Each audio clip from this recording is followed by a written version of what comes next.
to JPod. This is a podcast on journalism. My name is Krishna Prasad. I am based in Mysore. I've been a journalist, a journalism teacher, etc., for a long time, and I've been doing this series of podcasts built around the coronavirus and how it has changed the media scene, certainly in India, but globally also. We've done a fair few episodes by now, and today we are joined by Chidanand Rajghatta, who is the US correspondent of the Times of India. Chidu, as he's known to all of us, has been a long-time journalist, a print journalist mostly, who started off in Bangalore, worked in Bombay and Delhi, and has then been in the United States for a very long period of time now. The US, as you can see, is as much affected in India, as much affected as India, and probably much more so. And Chidu has been, besides being a correspondent, has been a very close follower of journalism, has watched journalism for a long period of time. And Chidu joins us just now from Washington, D.C. And Chidu, good morning, and thank you for joining us. Good morning, KP. It's good night for us. I know. Yeah. Thank you very much. It's lovely to be with you on your podcast. Yeah, thank you very much for joining me. It's always good to speak to you. And, I have people like you in my thoughts when I see of all these stories coming out of the United States of how difficult the situation is. How has it affected you personally so far? Well, except for limiting our mobility at the personal level, Yeah. it's been pretty okay. I have to tell you, it's not as dire as it is in India, from what I read. Hmm. Uh, in many places, they've absolutely forbidden movement. Right. For essential movement like shopping for groceries, going out for a walk, exercise, all that is allowed. Uh, I mean, a lot of vehicles are off the road, but Right. otherwise there is freedom of movement. It's not draconian, Hmm. which used to be in some parts of India. Hmm. Uh, of course, the offices, restaurants are all closed, but the U.S. has a big takeout culture, so accessing food or even groceries has not been a problem so far. Although Right. I'm starting to hear that a lot of grocery workers are starting to fall sick and they are demanding higher wages, protection, etc. Right. Um, but so far things are okay. Mhm. But as a journalist who's working from the United States for so long, and clearly it's been a big shift from what it ever was. How has the journalism been affected so far? Reporting, meeting Well, people. let's remember a couple of things here. One is, of course, because of the constriction in movement and also the social distancing, Yeah. uh, it has affected the old shoe leather reporting. Right. In the sense, you're not going to conferences. People are not having sort of physical personal press conferences. But we have Right. to remember, actually, over the last few years, this has been happening quite a bit. More and more journalism has become shoe leather reporting is sort of fallen by the wayside. More and more journalism is remote. Right. The, even before coronavirus, uh, Correct. it, we used to have a lot of phone in and stuff like that, Yeah. yeah, remote press conferences and interviews. Yeah. This has accelerated it, of course. So you'll notice, for instance, the White House press briefing. I mean, Yeah. as it is, it was more and more limited because the place was small. The media contingent kept growing, so they had to do it by rotation, by pool. And that little pokey little room which serves as the White House Mhm. press room, Yeah. Yeah. and Yeah. at the best of times, it never accommodated more than 30 or 40 journalists. Right. Now, because of this whole social distancing norm, Yeah. which Trump wants the media to follow, whereas he and his cronies used to crowd 15, 20 on the stage. Um, Yes. because of that, now there are only 10 or 12 journalists. Yes. Uh, become even more sort of sparse, and fewer questions allows Mr. Trump to hold forth interminably. Yeah, I saw one of them actually being personally invited by the White House, the One America Network correspondent, after she Yeah, was kicked out.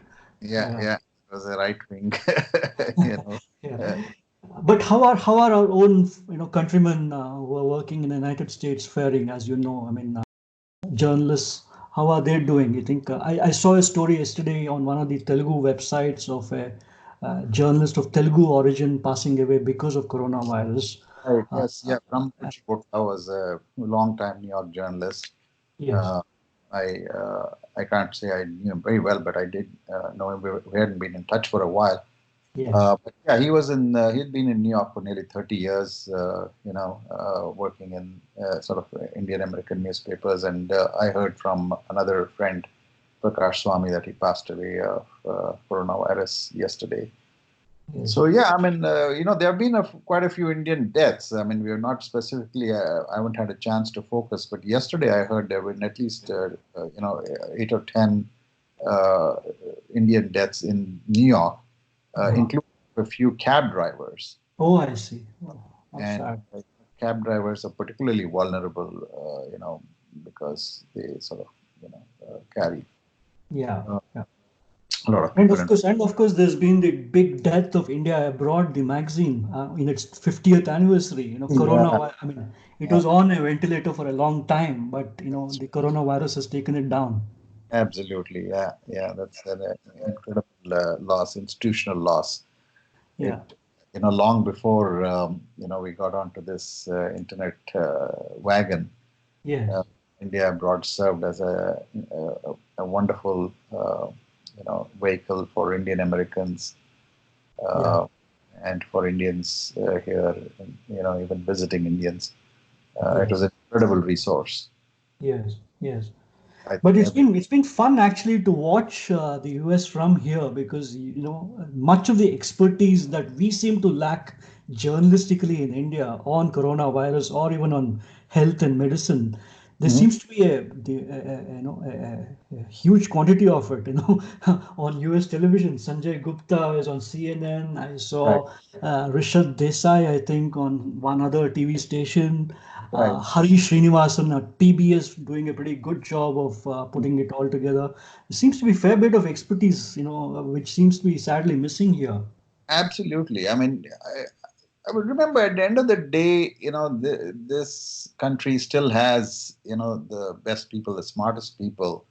It's Yeah. an incredibly, data-driven society. Uh, Yes. there's a lot of domain expertise in every aspect, and Indians being, the sort of creme de la creme when it comes to academia and expertise, Yes. uh, domain expertise, they're all over the place. I mean, it's incredible. Every evening I kind of go for a long walk, a 90-minute walk, and I listen to NPR, which is the public radio. Yeah. And invariably, every day, literally, there is some Indian expert, Yeah. uh, speaking about virus, or particularly in the medical field, for instance. There are a lot of Indians, because there are at least 100,000 doctors of Indian origin in the U.S. Yeah. So literally, I think something like 1 out of every 10 or 8 doctors in the U.S. is an Indian. Mm, mm. Can Yeah. you name a couple of these things you heard, which is very interesting, which we don't know? Yeah. For instance, I've been actually sort of trying to reach a doctor in New York, Umesh Gidwani, Right. uh, who actually has turned. He's actually a heart specialist, a pulmonologist, and he has turned his whole unit Mm, into a coronavirus care unit. right. There are a lot of doctors who are doing very, smart things. In Canada, I read of somebody who had actually sort of turned a ventilator, had done a ventilator hack to Mm, use one ventilator on more than one person. mm, mm. Connecting it to 2 or 3 people. Yeah. Yeah. Yeah. Yeah. So they're doing all kinds of incredible things. Right. Uh, and of course, you know that we are, one of the world's largest generic drug sort of suppliers. Of course. And Of course. this whole hydroxychloroquine, it was always happening. I don't know if you follow my Facebook feed, but Mm, on March 19th, that was a good 2 weeks ago, I actually wrote saying, this anti-malaria drug, they're already starting to talk it up. And India is the biggest producer of anti-malaria drugs simply because also malaria is a big problem for us. And Yeah. I said that there will be a run on this drug soon. Yeah. Yeah. And I Yeah. actually said, people who take, chloroquine, you better get your sample. Yeah. And I actually looked up the price. It was absurd because in India, it's a disease which affects a lot of poor people. Correct. So it's a very cheap drug. I think in India, I found a packet of a strip of 12 tablets is something like 20 rupees or something like that. Very, very, very cheap. And what would that be in the US? Here I actually checked; it was $5. So it is pennies to the dollar. Uh, So no, yeah, so it's India yeah. is very much on a lot of people's mind uh, Yeah. in terms of physicians, in terms of supply of these drugs, and going into the future also, manufacturing of other medications. I think, if I'm not mistaken, I think about 20 or 30% of all generic drugs exported are from India. Right. The Right. FDA clear every year, I think at least about 30 or 40% of their generic drug uh, Yes. clearance is of Indian drugs from India. Right. Right. Right. No, it's very interesting you say this because we seem to be both democracies, US and India, seem to be somewhat led by non-science people, people who don't have a great degree of respect for science and medicine and so on, or expertise actually. Yeah. And it seems to be that suddenly this virus has united us at the girth of this kind of non-science Right. because this malarial drug has basically been mooted by a French doctor of pretty dubious background. Right. Yeah. He's done a very small survey of just 122 people, on the basis of which Trump jumps into it, Elon Musk jumps into it, and then Yeah. of course this big hoo-ha in India about exporting it or not exporting Yeah. it. So Yeah. it seems pretty bizarre that the two great democracies are united by non-science, and at Hmm. this point of time are suddenly united by the need for expertise. Yeah. It's the thing. Basically, I think, tr- as someone said, Trump is trying for a sort of Hail Mary pass with this drug. Yeah. That and I mean, for your listeners, if they don't get the Hail Mary reference, which is a baseball term, Yeah. it's like a moonshot. Yeah. Yeah. Just Absolutely. like a lottery. He just hopes that it'll work, and if it Yeah. does, Yeah. boy, he's going to go to town with it. Yeah. But yeah, you're right. It's incredible that at this moment in our life and in our country's life, Yeah. the predominant sentiment in both countries is sort of anti-science, Yeah. uh, which is really tragic.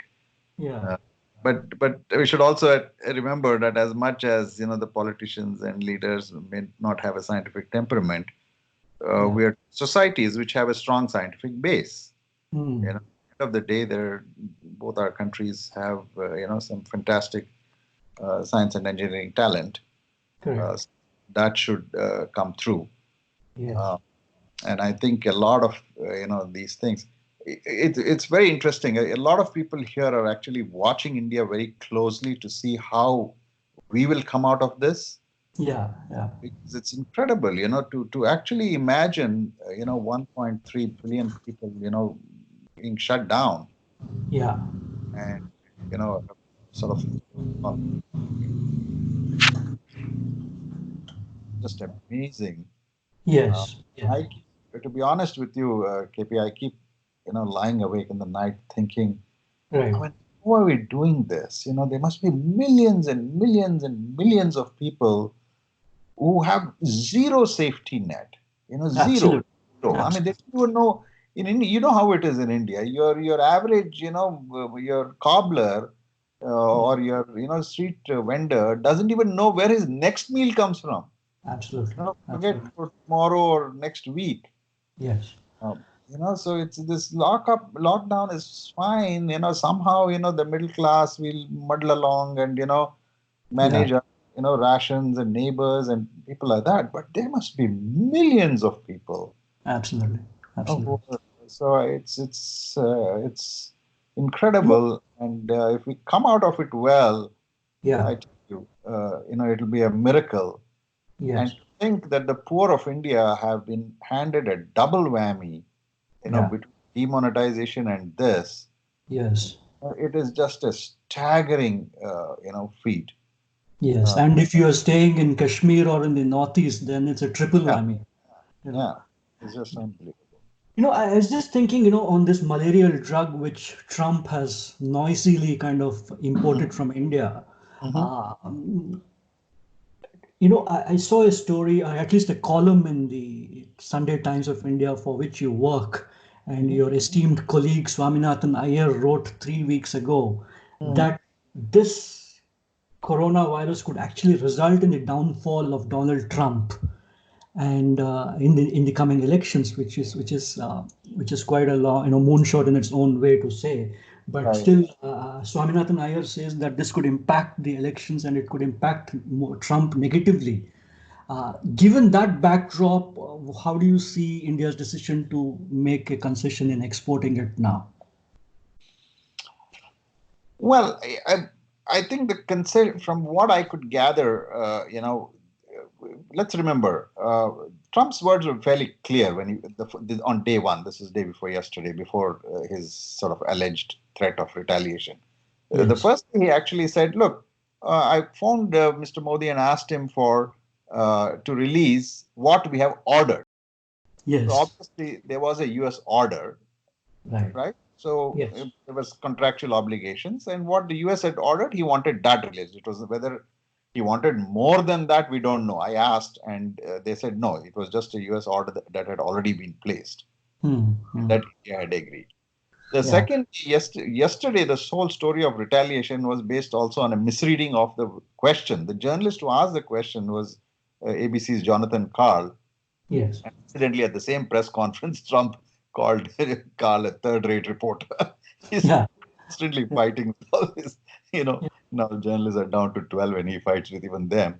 yeah, Uh, yeah. so Jonathan Karl actually asked, Mr. President, are you afraid of retaliation from other countries Hmm. to your move to block exports? Remember, the US blocked Yes, export first, yes, right? yes, And yes, then other countries followed. India also said, okay, we are blocking our exports. yes, So Carl's question was very clear. He said, "Mr. President, are you, worried, concerned about retaliation from other countries?" So right, Trump it as whether he will retaliate against Modi. So right. the whole thing was based on a sort of misunderstanding and misrepresenting of question. Sure. And from what I gathered, when Trump called Modi, the Indian Prime Minister said, yeah, "Sure, I mean, we are reconsidering." Right. And the Indian reconsideration not just for US. I think they've also allowed the drug to go to Israel. In fact, Yeah. I think Israel was the first one to get a sort of waiver Mm. on the ban. Yeah. And we should also remember there are neighboring countries, Sri Lanka, Bangladesh, which are all dependent on India for this. Not simply because of coronavirus, because malaria is also, people One. forget in all this that malaria is a serious problem. Yeah. Everyone's put malaria on the back burner. Malaria is a big thing for us. Yes. Yes. Not to speak Yes. of, our dengue and chikungunya and so Sure. many other things that happen in India all the time. Yes. No, but So to come to my question, I mean, which is, could this have an impact on the elections, you think? If the toll gets Oh, out of hand? absolutely. Absolutely. But we don't know which. So that's why I said, that whole, Hail Mary thing, Yeah. if by some miracle it works, you Mm. know, let's say their larger sample reveals that, it works or it has some effect, Trump will go to town with it. Mm. Uh, because they've clearly botched up on the basics, supply of material, other Yes. material. But let's reel back a little bit and look at the big picture. Basically, what's happened is the US has been shown up very badly by this. Yeah. Okay. This is a superpower which is unable to, give basic, PPE, personal protection equipment, that's gloves, masks, etc., to its healthcare workers. Yes. Basic. right? And then they Yes. don't have these ventilators, respirator, the technological equipment.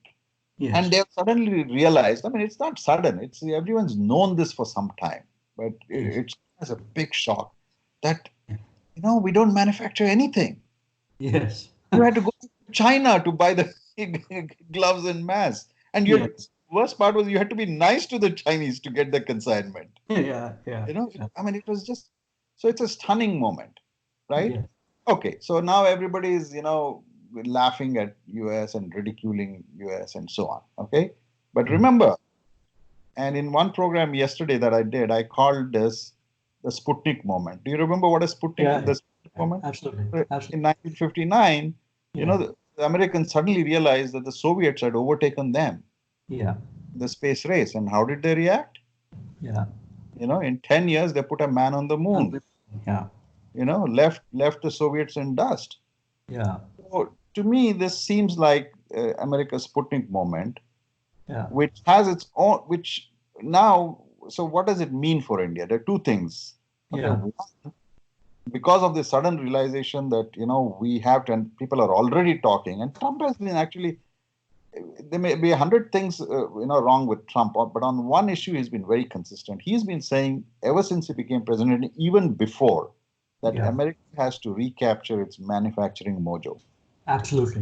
It has Absolutely. lost its manufacturing mojo. We need to bring back. And in fact, he's specifically identified sectors. He just spoke. If you remember the debate on steel and aluminum, Yes. he kept saying these are strategic assets. There is no way we should allow other be dependent on other countries Yes. Yes. on steel and aluminum. Now, this is going to happen in the drug industry. Yes. He's going to say, why are we not having our own drug manufacturing, you know, uh, Yes. generics? Okay, I mean, they manufacture all the big drugs and expensive drugs. But he Yes. also has a commitment to his constituency because his constituency is the Trump base is, economically at a lower this thing. Yes. They need affordable drugs. So he's been pressing on that. So that means a lot of drug manufacturing will come back to the US, including generics. Yes. Uh, in one sense, it will deprive us because we are the generic superpower, so to say. Yeah. Yeah. But it also provides an opportunity if our guys can set up plants here. Yes. Yes. So the way Mahindra has done with the automobiles in Detroit, they've been trying Yeah. from it forever. There are a Yeah. couple of, I think, Runbaxy and a couple of others have plants in New Jersey. Yeah. But they might have to scale up if they want to remain in the game. So it's both a sort of threat and an opportunity. Yeah. You might lose, jobs and plants out of India, but it'll open up opportunities here. Yeah. Um, so there are a lot of things that could happen, but the overall thing is, I mean, we should never write off, this country, Yeah. uh, and uh, Trump would, it could work two ways. Trump could go back to, his entire election campaign now will be even more vehemently, we need to bring back even more jobs, even more this thing. He was already boasting of how many jobs have come back, how much this thing. He could carry it to a fever pitch. Yeah. Yeah. Uh, that could work. You could have an even more sort of ultra nationalist, rhetoric coming out here. Mm. Mm. Um, but if the impression goes that he blew it and he was, he did a Katrina. Yes. If you remember, George Bush Yeah. Yeah. got hammered over Katrina Yeah. and the mishandling. If Yeah. that happens, then he might, go down in history as a disastrous one-term president. Yeah. In fact, Otherwise, that's the great parallel here in India, which is that India and US have been so much in a bear hug for the last few months. It mhm, seems to have great parallels here. Just like Trump he's accused of having slept over the initial warnings. You could mhm, say the same thing about Narendra Modi, that they were distracted by the rallies in Ahmedabad and in Texas, mhm. that they reacted too late. The parallels are just too striking that both of them Yeah, have this yeah.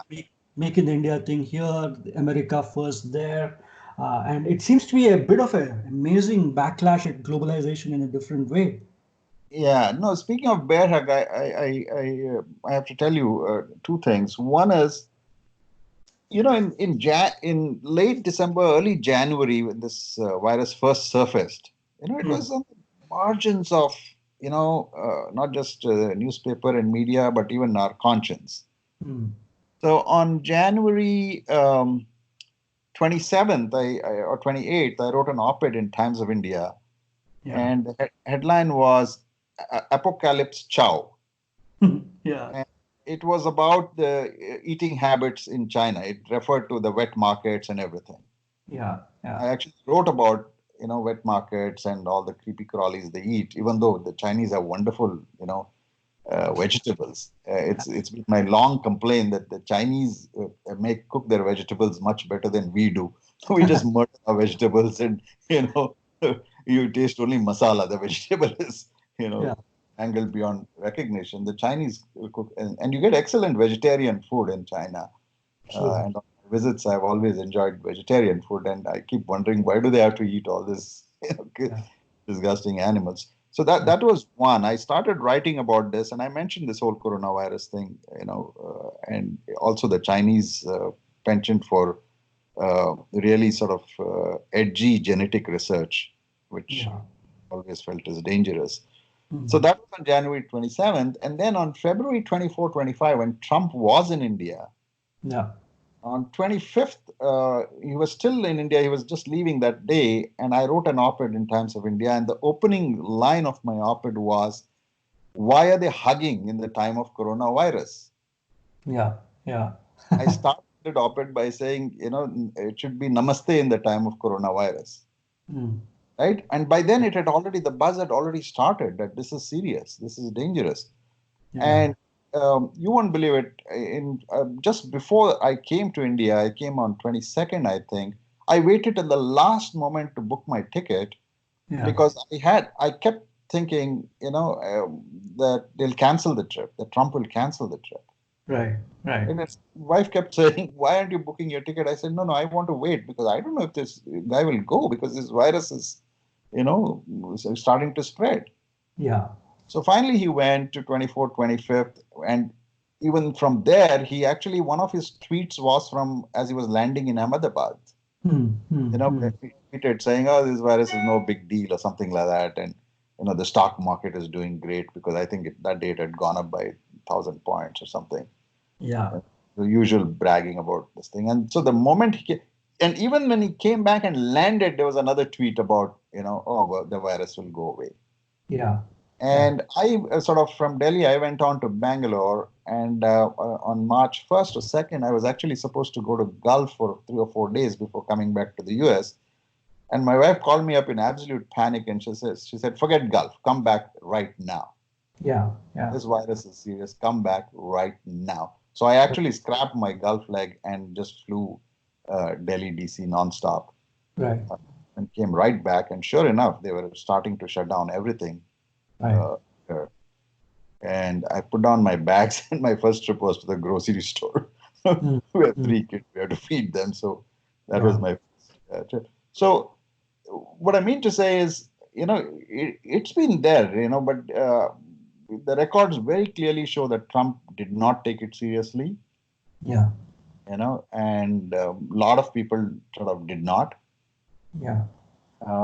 And so I don't know how he will be able to cover those tracks. His explanation, though, I think in one of his rambling press conferences, his explanation was he was playing cheerleader because he didn't want to scare people. You Yeah. know, Yeah. saying I don't know how valid that is. The fact is, there were several warnings Yeah. leading up to it, and now it turns out that Trump's own, trade advisor Peter Navarro had penned a long memo Yeah. uh, saying this is going to be serious. Yeah. And also, if this, if this hydroxychloroquine doesn't work out, Yeah. there'll be questions because there are now, reports that Trump, had the company which makes the drug in the U.S., Hmm. Novartis. Yeah. I don't know if you saw the story that Novartis had paid Trump's lawyer 1.8 million to get access to Trump. Right. Right. Right. And apparently he has some, not a major stake, but some minor stake in Novartis. Yeah. Yeah. So all that will come under scrutiny. if the system works. Now, here's the other thing that's happening simultaneously. Trump is just, shooting up the whole system. If you saw today's story, he has fired an inspector general who was supposed to oversee this 2 trillion sort of bailout. Yeah. He's firing people left and right. I was told that I haven't checked it yet, but I was told he's going to fire a whole bunch of inspector generals who from the Obama era because he wants his own Yeah. inspector. So all this is leading to a place where now you have the left-wing conspiracy theorists saying, this also provides an excuse for Trump not to hold elections at all. Yeah. Yeah. Yeah. In November, they won't hold elections at all. I mean, it's kind of far-fetched because for 240 plus years, this country has held elections metronomic regularity, even through world wars. Yeah. You mentioned the Sputnik moment, and Mm-hmm. I actually thought it's more the Apollo 13 moment, which is actually having its 50th anniversary this coming week. Yeah. It sounds more like that, Mm-hmm. but I'm looking at a book by Kishore Mahbubani, which is titled "Has China Won?" Quite a Mm-hmm. prescient headline if you come to think of it. Right. So I mean, I was just saying that by way of passing mention. But I mean, there's one other issue besides the pharma companies, which unites India and the United States, which Mm-hmm. is the tech companies. The tech Right. companies, especially the social media platforms and the search engines like Google and Facebook and Twitter and YouTube, they are common to both these countries. Mm-hmm. I was wondering, you as somebody who's been a journalist for so long, how you see the role of these companies in this kind of a season here in this country, in India, which is, how do you see that role? Because I saw a piece yesterday by Bhaskar Chakravarti in the Indian Express, where Mm-hmm. he actually urges Google and Facebook and Twitter to seize this moment to ensure that this pandemic does not become an infodemic, as he calls it, because of the Right. misuse of those platforms. I Right. was wondering, as someone who's covered tech for so long and so well, how do Mm-hmm. you see the role of tech companies just now? Yeah, no, that's a terrific question, KP. I think we have to reflect on this very hard and deep at this moment. So that I mean, you and I we are both equally adept at tech, and we are also traditional journalists. We are old-fashioned print journalists. We began our career in print. We handle both medium, Yeah, uh, but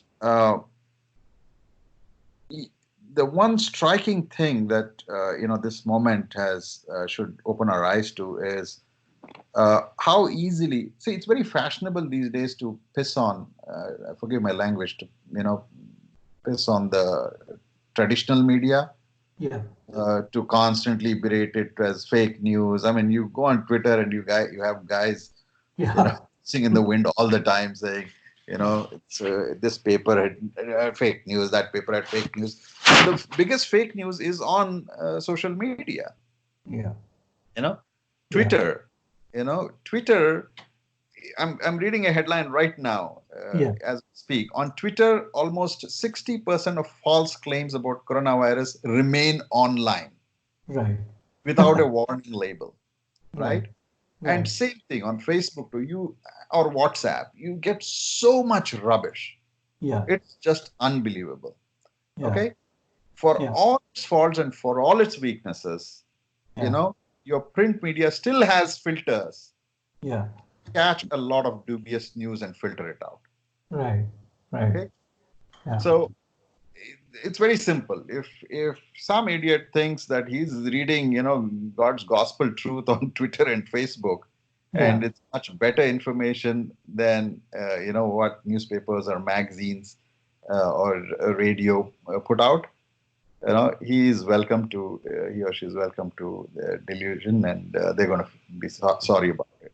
yeah, In fact, the story today is that Facebook is actually investing in traditional media, yeah, right? So Facebook, I think, has drummed up a fund of something like 100 million to yeah, start to invest in local, in San Francisco and Bay Area. newspapers. Sounds Because like homeopathy to me. yeah, no, and no, Facebook is You kill the thing first and then try to revive it. right, which is what Amazon did. If you remember, Yeah, Amazon Amazon killed all the sort of brick and bookstores. mortar and then started its own brick and Yeah, mortar thing. But I think there's a realization. Look, I mean, at the end of the day, these are smart guys, Zuckerberg and Dorsey. They didn't make their millions and billions, being dumb. So they realize the value of traditional media.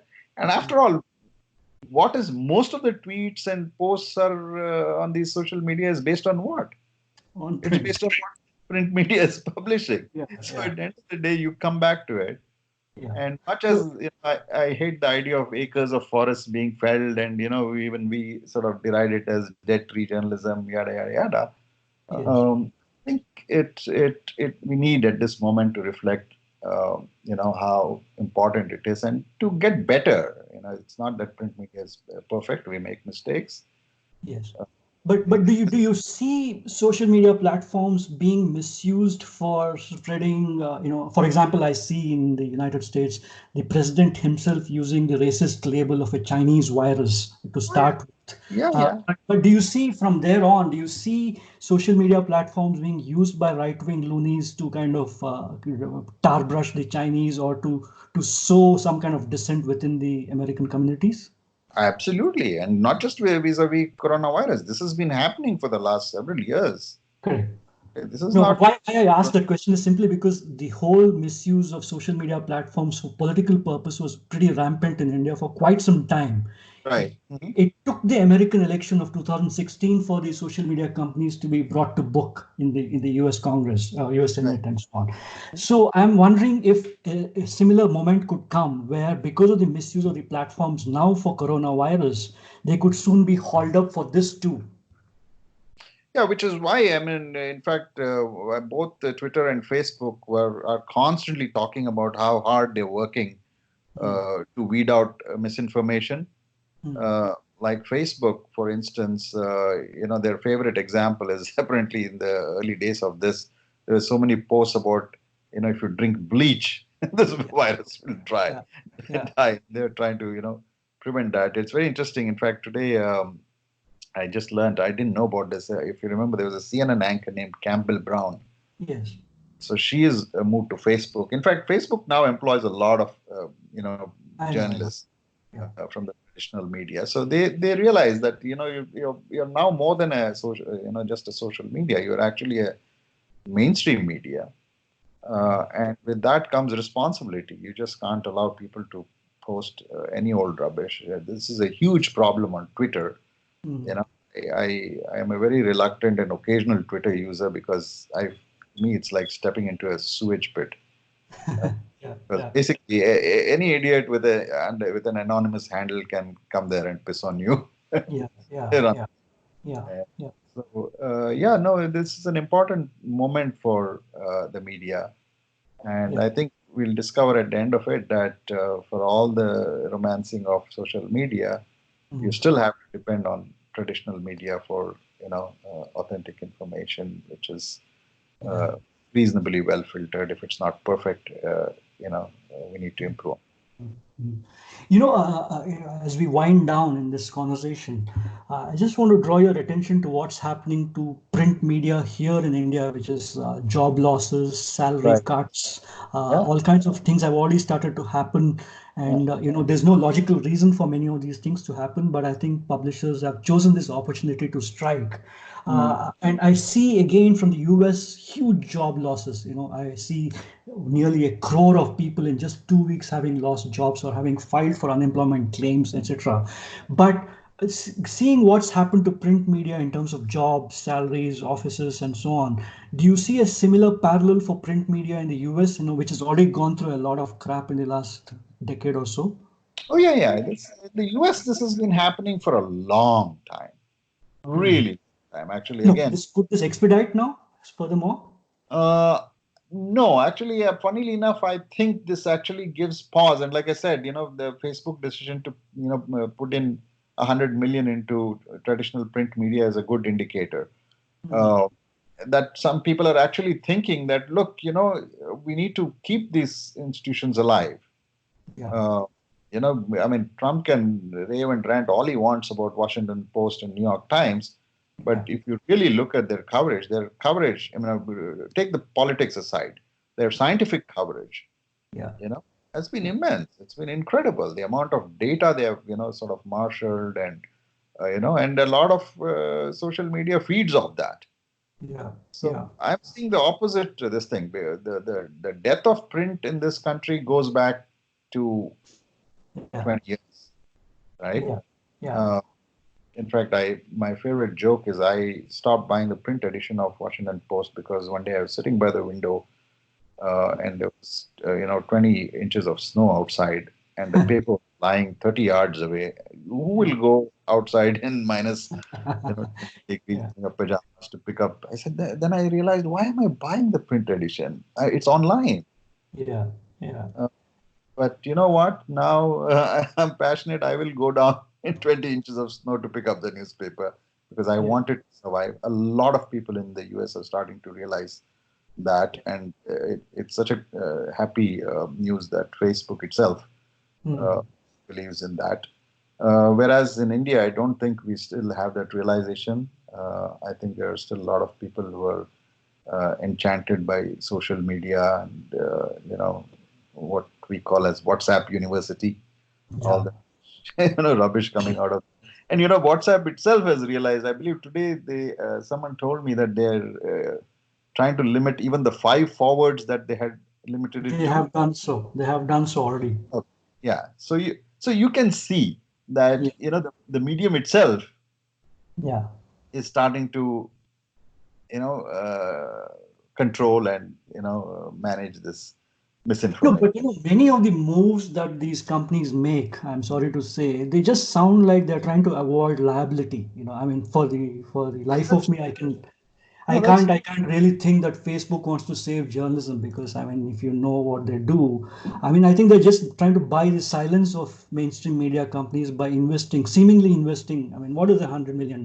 Nothing, you know. You're right. That's possible. That's possible. It's also possible that like Amazon, you first kill the competition, and Yeah, then you start your own brick and mortar. yeah, Uh, Facebook may be doing that. So essentially, if you're trying to say, oh, San Francisco Chronicle will soon be Facebook Chronicle, yeah, yes, entirely possible. yeah. But the fact is, Sounds horrible. it sounds horrible, but listen, the thing is, the medium remains there. You still have the newspaper. It'll go on for, so we don't know what form or shape it'll take. Yes. I mean, look at this for a moment. I mean, Jeff Bezos bought Washington Post, Yeah. right?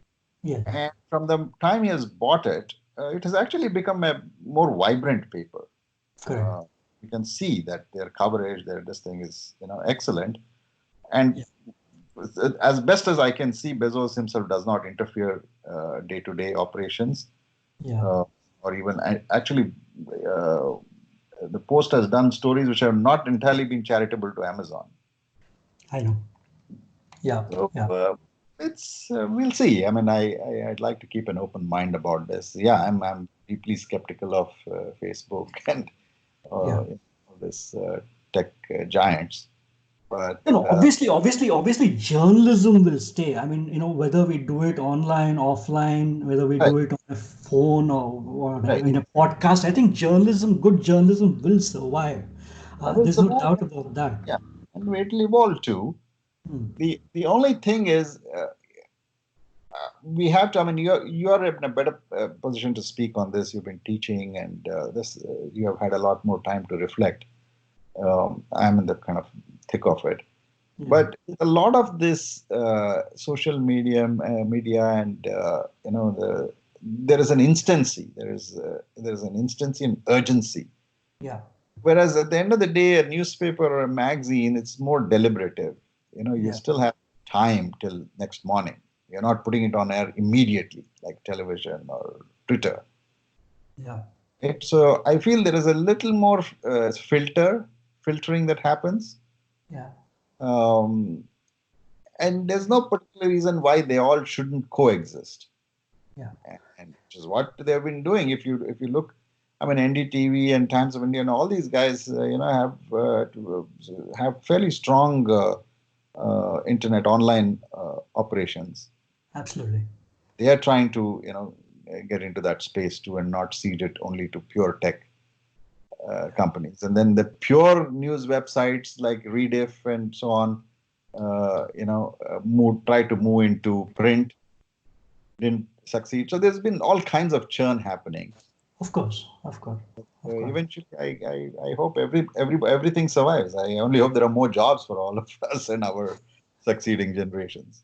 Yeah, I hope so too. But I mean, it seems very much, of course, like we're at a supreme tipping point. Certainly in this country, in terms of print media, I think I mean, every day I get this or that information about somebody or the other cutting jobs, cutting editions. I Yeah, mean, that really does not give you hope. Especially at yeah, a time when politics is being done through social media, not through mainstream media.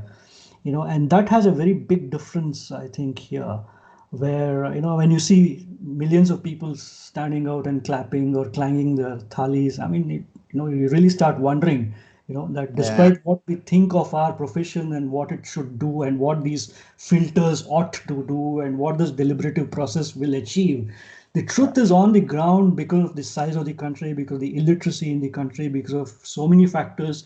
It seems to be that there's less and less of a market for the serious, the thoughtful, the deliberate. That's really the difference between the US and here, which is that there seems to be a market there despite all things happening. But here it seems to be very different. yeah, yeah. We're at a different stage in our sort of media evolution.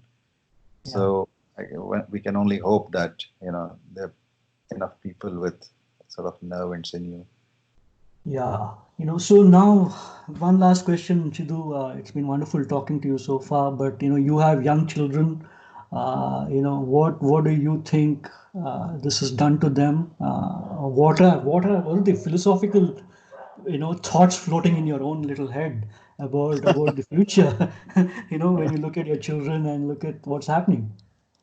Well, very interesting things are happening. One is, of course, on the home front. We haven't a lot of sort of going out, eating out has been cut down. So, in any case, we used to do a sort of once a week eat out. So now we eat at home a lot.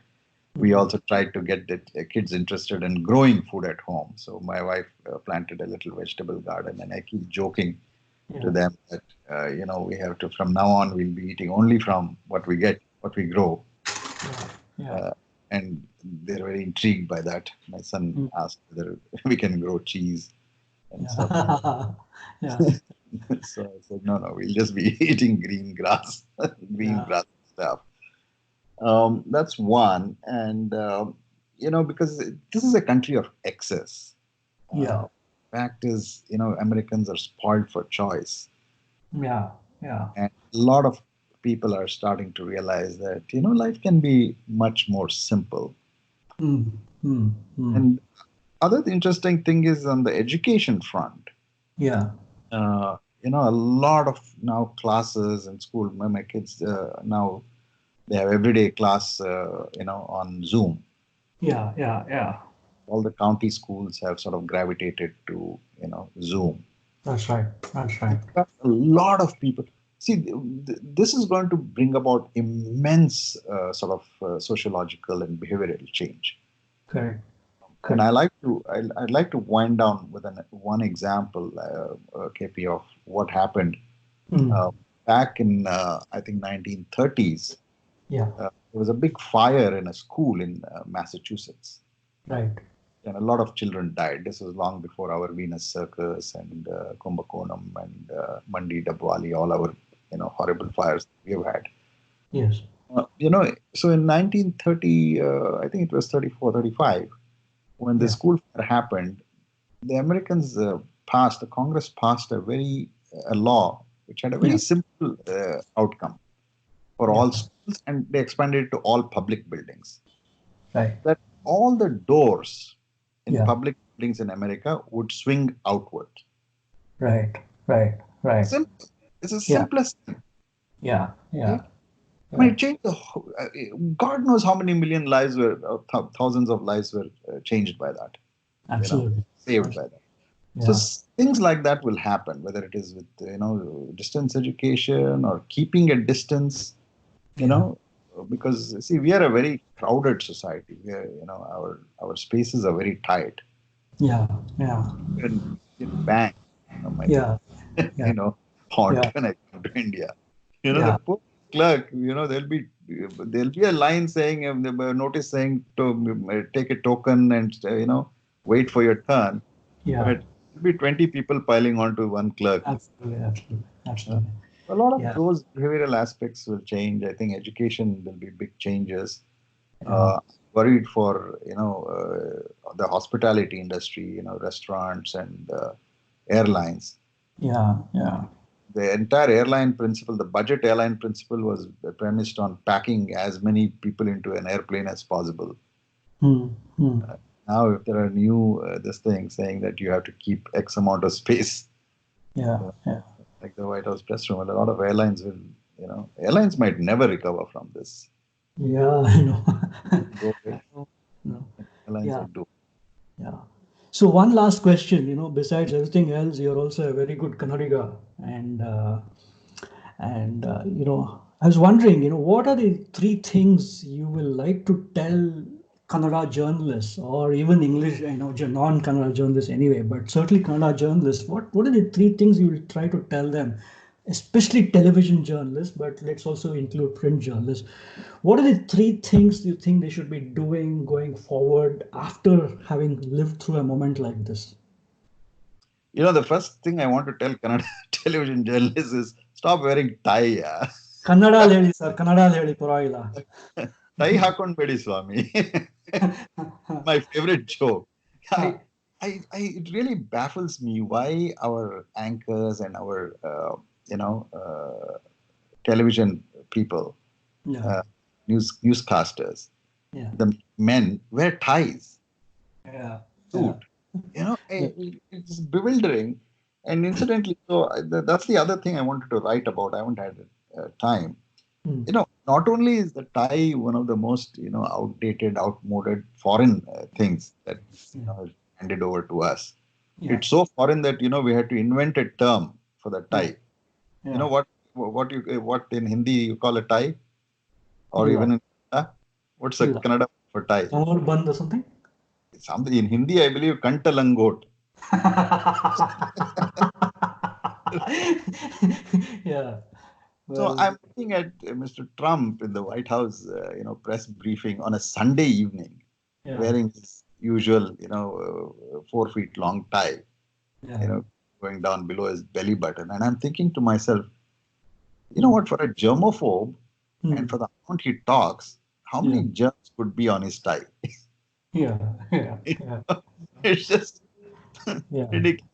But that's a sort of frivolous observation. Tamashi there. No, But but that's a good thing. That's a good thing. But uh, yeah. But I anyway, on just a serious note, what are the three things you think Indian journalists should be really doing now that we've lived through this moment see and one is seen what's yeah, happening? Yeah. one is, see, we all have to, sort of bone up on domain expertise, right? Should I should stay with Kannada or speak with English? English is fine. In Kannada is also fine. Yeah, Uh, no problem. In our system, there's very little domain expertise. One though, we are all generalists rather than journalists. Yeah, ಎರಡನೇದು our domain expertise, even when we get into a particular this thing, beats yeah, like health, and education are sort of lower down the pecking order. right, Your health reporter never gets sufficient right, backing, cover. And now you realize how important something like this is. right. So reporters have to develop sort of deep domain expertise, one though, Right. and also it increasingly a data-driven, society, and journalism should also be data-driven. Mm, If you're a mm, health reporter, you should actually know how many doctors we have, how many nurses we have, how many hospital beds we have, how many ICU, what is a respirator, mm, mm, what mm. is, you know, this kind of expertise. And all this is now available on fingertips. All Hmm. you don't have to, everything is there online. You can Yeah. learn. So digesting vast amount of information and relating it to your viewers Hmm. or readers, Yeah. we have to go deeper into it. And I find ಇವಾಗೆಲ್ಲ ಮೊದಲಿಂದ I've been saying that a lot of our journalism is very superficial. Yes. But that's also because we are generalists. Yeah. Yeah. Uh, in our old days, the chief reporter would mark me for three assignments. Hmm. It would be some health thing, another would be something else, hospitality. You Yeah. know, so it's just so. Now, to pun on a pun, to Hmm. pun on a pun, ನಾವು ಜನರಿಗೆ ಕೆಲಸ ಮಾಡ್ತಿರೋದು ಅದಕ್ಕೆ generalist ಆಗಬೇಕು. Yeah, yeah. Yeah. Yeah. So that's one, and two, we also now realize that journalism is global and local. So the Absolutely. fashionable term is glocal. Hmm. So even to write about, write even if you're I used to joke for a long time that after my stint as foreign correspondent, Hmm. only thing I aspired was to be a district correspondent. Yeah. Yeah. And I'm not joking about this. ನಿಜವಾಗ್ಲೂ. Yeah. The thing is, I've spent 25 years Yeah. covering global affairs. I'd like to come, settle down in one small district, Madikeri or somewhere, Yeah. uh, and just cover that area with a global perspective, Yeah. Yeah. uh, right? Yeah. I would, if your listeners, if you have many, listeners, journalists from districts or what we call Boondocks, Karnataka, I tell them all that Yeah. it Yeah. doesn't matter if you're a global correspondent or district correspondent. Uh, No, you've also been a journalist for so long, but you've also been with one specific newspaper for so long, the Times of India, and mhm, you obviously know some of the owners pretty well. mhm. What's that you think owners should be doing? Forget us journalists. But to be honest with you, you see, every owner will guard their, bottom line and assets. They don't, uh, you can't sort of expect them to run charity, right? Yeah, And you can't expect them to run a loss-making enterprise. correct. They have to make X amount of money, not just for their own bottom line, but also to keep a particular uh, employees. They have their margins. Right. Okay, so that is an entirely different sort of discussion. I don't want to go into the economics of Right. newspaper journalism, but by and large, if owners give sufficient freedom and also emphasize that we need all-round coverage. Yeah. And to be honest with you, so looking at it from here, Yeah. Times of India has done a fairly reasonable job of covering health over the years. I mean, Right. it's not great. There's a lot more it can be done. Right. But there are a few newspapers which have done.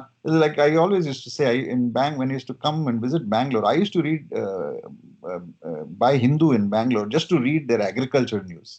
Right. Right. They had an excellent page on agriculture. I don't know whether it's still there. I haven't seen the Yeah. last times. Yeah. I think newspaper owners and more than owners, a lot of owners allow editors, Yeah. sufficient freedom. It's the editors who have to, say, okay. Absolutely. Absolutely. At the end of the day, KP, you Mm. know that Mm. the eventual boss of this entire enterprise is the reader, Absolutely. right? The reader should demand that we want more of health coverage or education coverage. Mm. If your reader is an idiot and wants circus, Yeah. instead of bread, Yeah. Yeah. media will give him the circus, which is what happens in a lot of our television. Yeah. Yeah. I Yeah. watch, our favorite anchor. Yeah. Obviously. I once in a while go for pure entertainment. Yeah.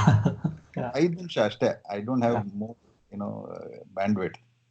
Yeah. And I just see that screaming, shouting, yelling, you know, Yeah. Yeah.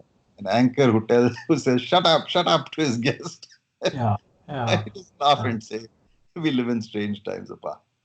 Yeah. Well, I salute you for having the courage, even at this age, to look at Arnab Goswami. 5 minutes is good. And so, Chidanand Rajghatta, good Kannadiga, good journalist, and a Thank you. fine foreign correspondent. Thank you very much for joining me on this episode of JPod. I hope we've been able to share some insights, at least amongst ourselves, between ourselves, about what's happening to our profession and more so to our two countries. And I hope to see you soon and stay safe and keep your children, safe and good. Okay. Thank you very much. And thank you Thank you. soon. See you soon. Thanks. Bye. Bye. Bye.